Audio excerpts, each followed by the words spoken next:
And we're live.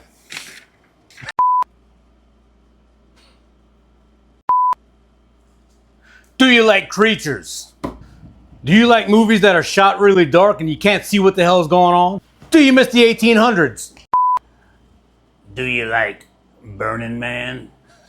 Good, because this movie's got it. Let's check it out. Check it out!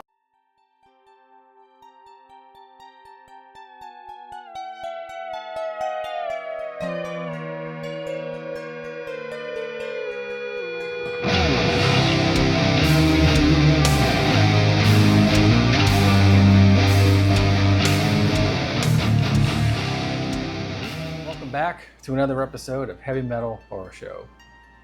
On today's episode, we're going to talk about the 2021 movie, The Cursed, available on Netflix. This movie was freaking awesome. Yeah. Yes! That's awesome! Yeah, I liked it. I loved it a little bit. I like it a lot. Yeah, it was good, man. I really liked this one. I had no idea that it existed. Yeah. You know, I've been seeing like a little suggestion in Netflix. Mm-hmm. You know, seeing that image, but didn't even think to check it out until recently when you asked if I had seen it. Glad we watched it, man. Yeah, we took a wild shot. And it really paid off this time. This movie was great. I sound like an old man right now, but they really don't make them like they used to. Get off my lawn.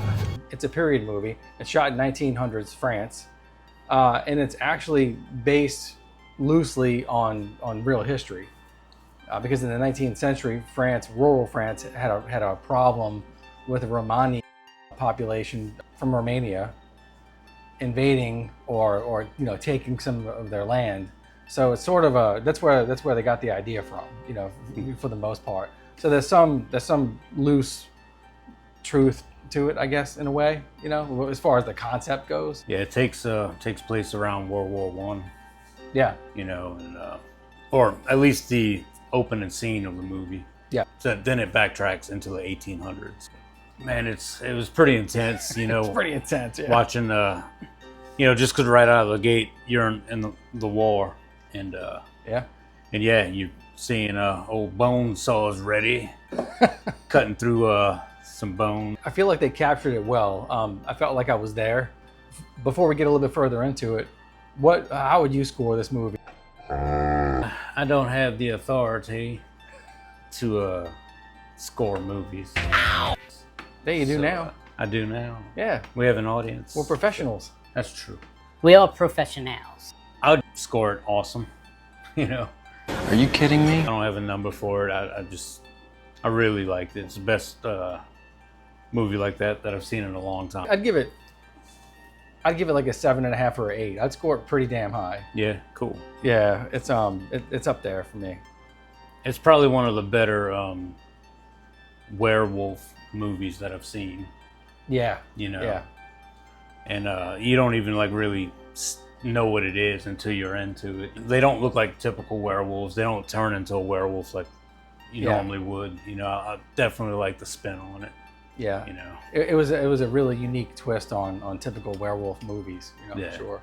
Because you don't in this one you don't get bit, and then you just immediately on a full moon you start growing hair.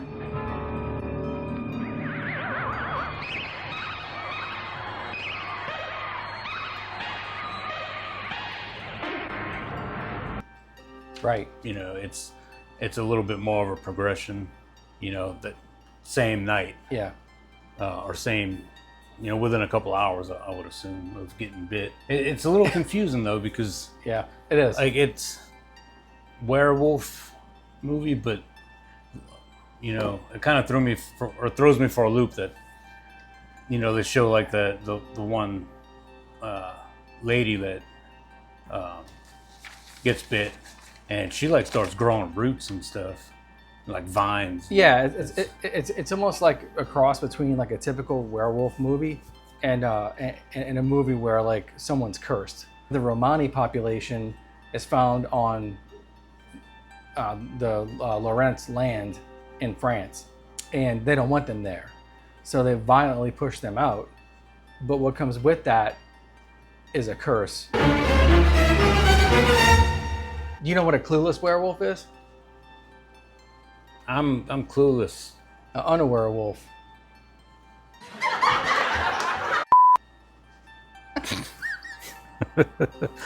I'm sorry. That was a great one. That's a good one. You're welcome. Here. We're entertainers. Yes. We're entertaining Ourselves. ourselves at least. Bringing the sass. Bringing back the sass. So basically, after the Romani people were all, should I say killed? And then they became a target for the werewolf or whatever it was. They didn't Yeah, really the say beast. what the beast. Yeah. So when a French family decided to drive out or try to drive out the Romani family, they didn't want to leave. They didn't want to give up their homestead. Right. So they took them out. You know, in the worst ways possible. You know, formulate that in your head. It was however you brutal. want, It was but, brutal. Yeah. yeah. But the elder woman on her way out curses the land, and then that's kind of like where everything starts getting pretty crazy. You know, the next day, the group of kids go out to the field where things took place, and they start digging around and find something buried that kind of triggers everything. Timmy ends up on the wrong side of the dirt, so Yeah. you know, and then they call in they don't call, but they send for some pathologists to come into town and investigate this body of this boy that they had found. And then you learn more about the pathologist, about his life, and how his life is actually connected to what's happening there. It also shows how nonchalant, I guess, people were, or how dismissive they were back then.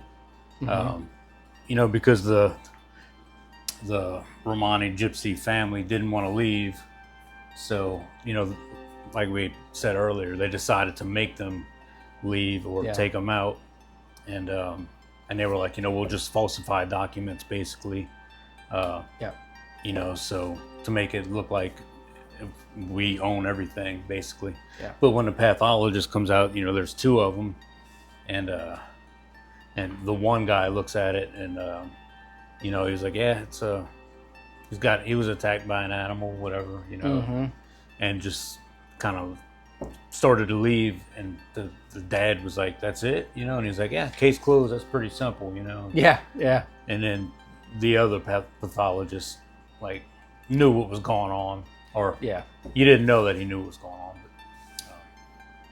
but the other pathologist decided to stay behind and investigate.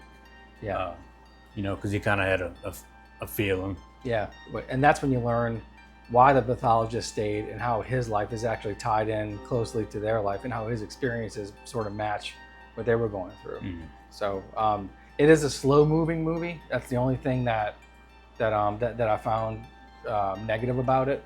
It takes a long time for things to make sense. However, it's worth it because it's a beautifully done movie. The imagery, the way that, you know, just the way that even the tones in it, like the gothic tones in the movie. Yeah, that's just awesome. Like the vibe of the whole thing. It was really well done. Yeah, they instead of opting for the digital, you know, more modern technology, digital cameras, they opted to shoot it at a 35 millimeter to give it that old school, you know, that older look and that kind of gothic aesthetic. That wasn't on accident.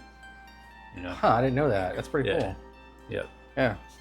But I didn't personally. I didn't get that same thing from it with the way that it moved. Like it didn't move slow for me. For me, I felt like it was paced just right for everything to kind of make sense. And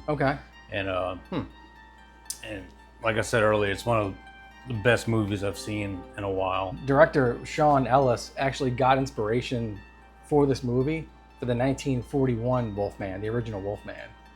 Oh yeah. Yeah, it's much different, but that's where he said that he drew inspiration to create this movie. Although it ended up being really different, That's where it started. I definitely like I said earlier. I love what he did with his spin on it. He filmed it in France. Oh, nice. Okay. You know, we're talking about France. This movie scored 71% on Rotten Tomatoes, which is pretty good Yeah, for Rotten Tomatoes, you know. nice. This movie is also related to a French film that's in French from 2001 called Brotherhood of the Wolves, Pack de Loup, and it's pretty. Pack doo doo. It's a really good movie. 2001. If you haven't seen it, I think this movie was just gory enough. It wasn't over the top. you don't think? No, no. I mean, it gets kind of gory a little Yeah. bit, you know, but not in a way that some of the other movies would, like Saw or Terrifier. yeah, Final Destination, you know. Yeah. With the exception of like maybe the first couple of minutes when they're actually sawing through somebody in the you know, the medical tent during the war. Yeah. Yeah. That was intense. No pun intended. Ah!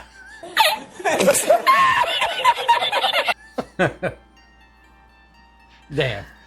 See, now that was a good dad joke. Yeah. I didn't even mean it. That's Just the came best. out naturally, that's right? The best kind, man. Yeah. So what you know about this movie? You got any facts? Any facts? Facts of life, Facts. Toady. Duty. They decided to mostly use practical effects. Yeah, they decided to use mostly practical effects over CGI. CGI. So yeah, they decided to use mostly practical effects, special effects over CGI. That's They always did better. use some, but you know, they kind of meshed them. Okay. But they were trying to opt for, you know, less CGI. Yeah. Yeah. Did you catch the reference in there when they have the dialogue about the Judas silver?